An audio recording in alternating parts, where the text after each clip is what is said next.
जिले के प्रभारी मंत्री डॉक्टर किरोड़ीलाल मीणा अलवर पहुंचे, जहां सर्किट हाउस में जनप्रतिनिधियों और प्रशासनिक अधिकारियों ने उनका स्वागत किया। उन्होंने मीडिया से बातचीत करते हुए कई अहम मुद्दों पर खुलकर अपनी बात रखी। डॉक्टर मीणा ने कहा कि प्रदेश सरकार किसानों के हितों की रक्षा के लिए पूरी तरह प्रतिबद्ध है। उन्होंने बताया कि कृषि क्षेत्र में गड़बड़ियों और कालाबाजारी में लिप्त लोगों पर लगातार सख्त कार्रवाई की जा रही है। वहीं प्याज की कीमतों पर बात करते हुए डॉक्टर मीणा ने चिंता व्यक्त की। उन्होंने कहा किसान दिन रात मेहनत करता है, उसे उसकी फसल की सही कीमत मिलनी चाहिए। प्याज किसानों को उचित मूल्य दिलाने के लिए सरकार लगातार प्रयास कर रही है।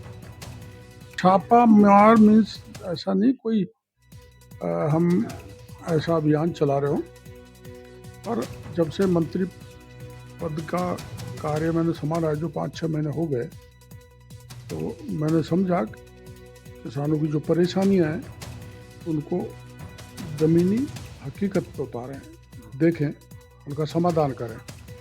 तो इसलिए रासायनिक खाद के कारखाने पकड़े थे, जहाँ नकली खाद पाया गया, उनके खिलाफ मुकदमे दर्ज हुए, उनके लाइसेंस निरस्त कर दिए, सस्पेंड निरस्त कर दिए।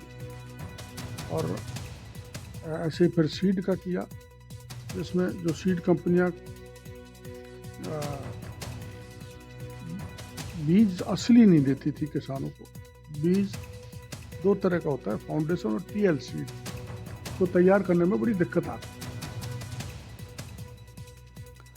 जयपुर से बड़ी खबर आपको बताते हैं। यहां इंटरस्टेट हथियार और ड्रग्स तस्करी के मामले में मास्टरमाइंड के खिलाफ एनआईए ने चार्जशीट पेश की है। भारत में ड्रोन के जरिए हथियार मंगवाए जाते थे, गोला बारूद और हेरोइन भी मंगवाई गई। जयपुर एनआईए स्पेशल कोर्ट में चार्जशीट दाखिल की गई है। तो बड़ी खबर आपको बता रहे हैं, इंटरस्टेट हथियार और ड्रग्स तस्करी के मामले में जो मास्टरमाइंड है उसके खिलाफ एनआईए ने अब चार्जशीट पेश की है।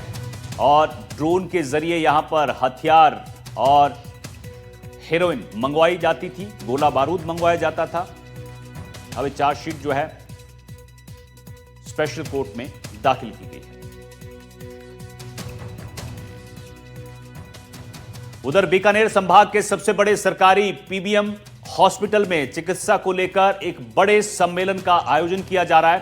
ऐसे में हिमेटोलॉजी और बोन मैरो ट्रांसप्लांट पर राष्ट्रीय सम्मेलन आज से बीकानेर में शुरू हुआ, जिसमें देश भर के नामी विशेषज्ञ, शोधकर्ता और वरिष्ठ चिकित्सक जुट रहे हैं। 2 दिनों तक चलने वाले इस सम्मेलन में 15 से ज्यादा तकनीकी सत्र आयोजित किए जा रहे हैं।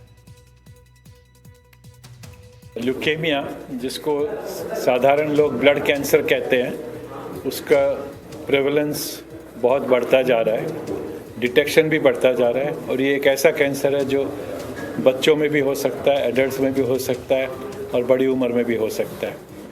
पहले ब्लड कैंसर में ज़्यादातर लोग ख़त्म हो जाते थे, अब इसका ट्रीटमेंट बहुत इफ़ेक्टिव है। कीमोथेरेपी है, बोन मैरो ट्रांसप्लांटेशन है, टारगेटेड थेरेपीज़ हैं, इम्यूनोथेरेपी है, कार्टी थेरेपी है। इस प्रकार के ट्रीटमेंट से ज़्यादातर पेशेंट क्योर हो जाते हैं। अगर कुछ पेशेंट क्योर नहीं हो पाते हैं तो भी उनकी उम्र डिकेड्स में, यानी बरसों में चली जाती है। जांच के बारे में, इलाज के बारे में चर्चा की है। सबसे 300 से ज़्यादा डॉक्टर्स ने इसमें पार्ट लिया है और अब कई लोगों ने रिसर्च पेपर्स दिए हैं। जो हमारे रेजिडेंट डॉक्टर्स हैं, 70 से 80 तक रिसर्च पेपर्स दिए गए हैं इसके अंदर, और उन्होंने अपना शोध पढ़ा है और उस पर अध्ययन किया है, जिसके बारे में चर्चा हुई है। कल भी वर्कशॉप रहेगी, जिसमें सिखाया जाएगा कि बोन मैरो की जांच कैसे की जाती है। यहां वक्त है छोटे से ब्रेक का, जल्द लौटें।